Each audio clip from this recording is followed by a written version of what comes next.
Mesdames et messieurs, bonjour et bienvenue pour cette nouvelle édition de Midi au Caire pour ce dimanche le 8 septembre 2024. On commence notre édition tout de suite après cette pause.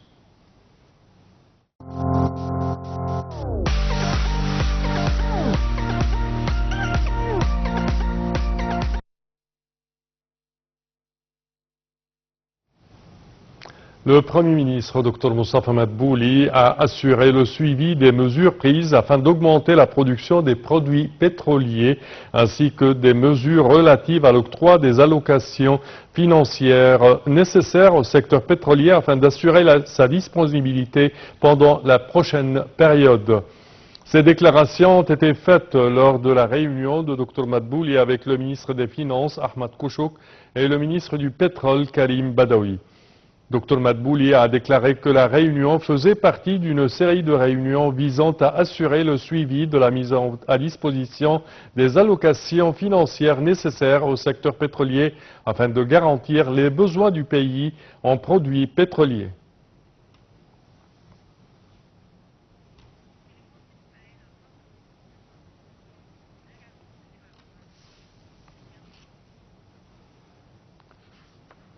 Et le ministre des Affaires étrangères, de l'immigration et des affaires des expatriés égyptiens, Dr Badr Abdelati, est arrivé hier aux Émirats arabes unis pour une visite visant à renforcer les relations fraternelles et de solidarité entre les deux pays. Dès son arrivée, Dr Badr Abdelati s'est entretenu avec son homologue Noura Mohammed Al-Ka'bi. Au cours de la rencontre, les ministres ont examiné les moyens de renforcer les relations entre les deux pays et ils ont échangé les points de vue sur différents dossiers régionaux qui menacent la paix et la stabilité dans la région. Le ministre des Affaires étrangères doit également rencontrer plusieurs membres de la communauté égyptienne ainsi que plusieurs investisseurs des Émirats arabes unis.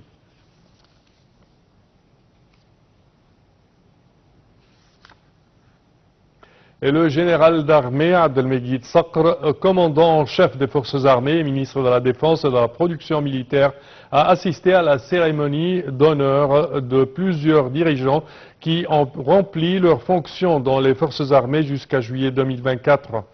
Ont également assisté à la cérémonie le général de corps d'armée Ahmad Fathi Khalifa, les commandants des principales branches et plusieurs dirigeants des forces armées et leurs familles.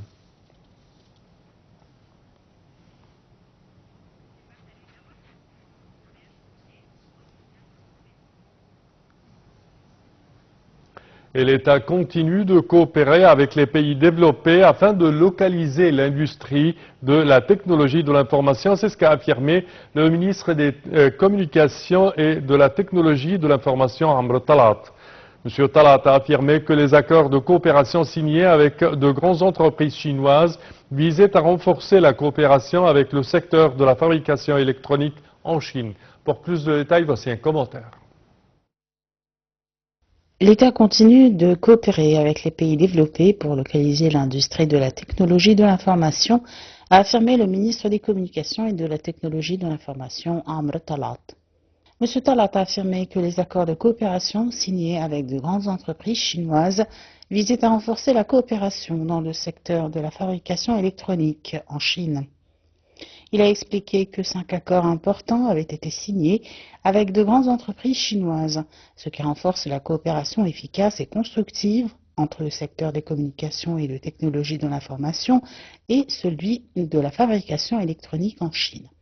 Et d'ajouter que les protocoles de coopération comprennent plusieurs axes principaux, notamment la fabrication de câbles à fibre optique et d'appareils de communication.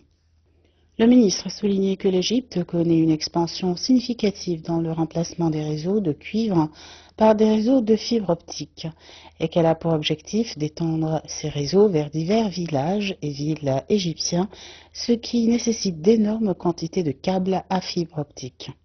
M. Talat a également annoncé le lancement d'un plan pour localiser la fabrication d'appareils mobiles et élargir la fabrication de câbles à fibre optique, ce qui promeut la capacité de l'Égypte de réaliser l'autosuffisance dans ce domaine vital.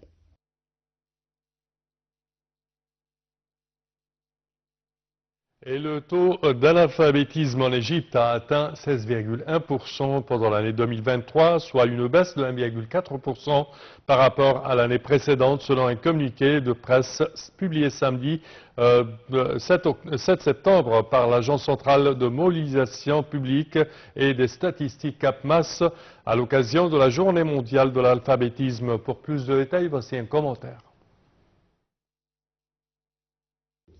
Le taux d'analphabétisme en Égypte a atteint 16,1% en 2023, soit une baisse de 1,4% par rapport à l'année précédente, selon un communiqué de presse publié par l'Agence centrale pour la mobilisation publique et les statistiques, CAPMAS, à l'occasion de la Journée mondiale de l'alphabétisation. D'après le communiqué, le gouvernorat de Port Saïd a affiché le taux d'analphabétisme le plus bas d'Égypte, ayant atteint 6,4% en 2023. En 2023, 7 gouvernorats ont présenté un taux d'analphabétisme inférieur à 10%, à savoir Port Saïd, Alexandrie et le Wadi Gidid, Suez, Damiette, le Caire et le Sidi Sinaï. Les taux d'analphabétisme les plus élevés en Égypte sont enregistrés dans les gouvernorats de la Haute-Égypte. Le gouvernorat de Bani Souif a le taux d'alphabétisation le plus élevé en Égypte avec 25,4%, suivi du gouvernorat de Soheg à 24,9%, puis les gouvernorats de Fayoum, Ménia, Hénin et Ossiout. Les pays africains ont les taux d'analphabétisme les plus élevés du monde.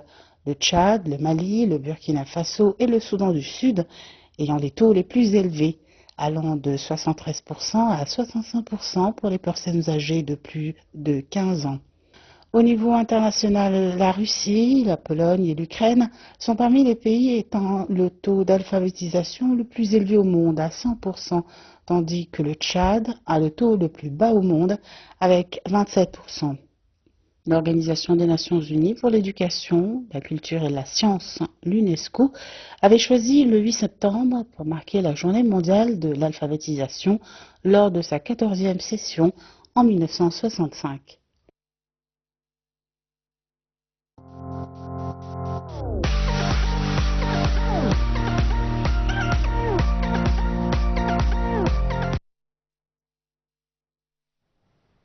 Et la mission archéologique égyptienne a découvert un ensemble d'entités architecturales en briques de terre, comprenant des casernes militaires pour les soldats ainsi que des entrepôts pour les armes datant de la période du Nouvel Empire.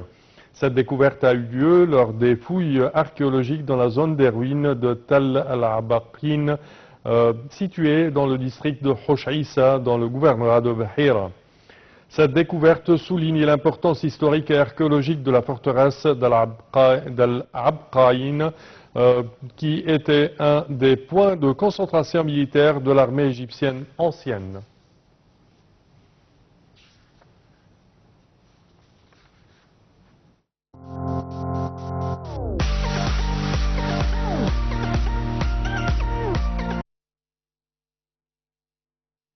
Et nous passons au sport. On commence avec les Jeux paralympiques Paris 2024. L'Égypte a décroché la médaille de bronze de la discipline de volleyball assis lors des Jeux paralympiques de Paris. Les Pharaons ont battu l'Allemagne 3-7 à 2 au terme d'un match largement disputé et qui a duré 2 heures.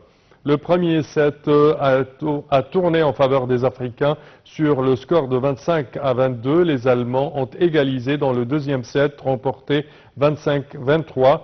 Dans le troisième set, l'Égypte a de nouveau pris l'avantage grâce à l'expérience de ses joueurs, 25-23.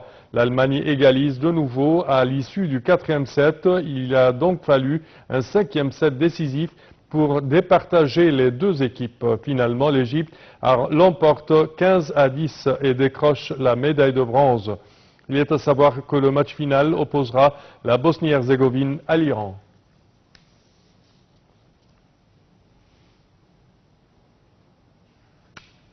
Et par ailleurs, le champion Mohamed Sobhi a obtenu la médaille d'argent dans la compétition paralympique d'haltérophilie dans la catégorie de moins 88 kg. Sobhi a également réussi à soulever un poids de 220 kg et 224, mais il a échoué à soulever un poids de 230 kg à sa troisième tentative. Il s'agit de la 5e médaille de l'Égypte aux Jeux paralympiques de Paris 2024, après celle de Fatma Aliane et Mohamed El Meniaoui en haltérophilie de 59 kg, Rahab Radouane en haltérophilie de 55 kg et l'équipe de volleyball assis. Hier, la championne Fatma El Aliane s'est adjugée la médaille d'argent dans la compétition paralympique d'haltérophilie dans la catégorie de moins 67 kg. Fatma a réussi à soulever un poids de 139 kg.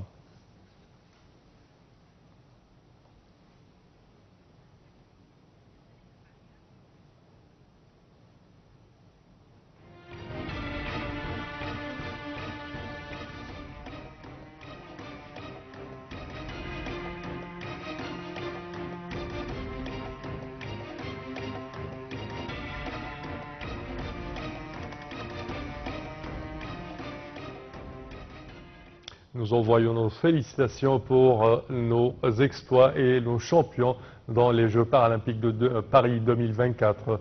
C'est ainsi, chers téléspectateurs, que prend fin notre édition d'aujourd'hui. Je vous remercie de votre attention et je vous donne demain rendez-vous avec une nouvelle édition de Midi au Caire. Au revoir.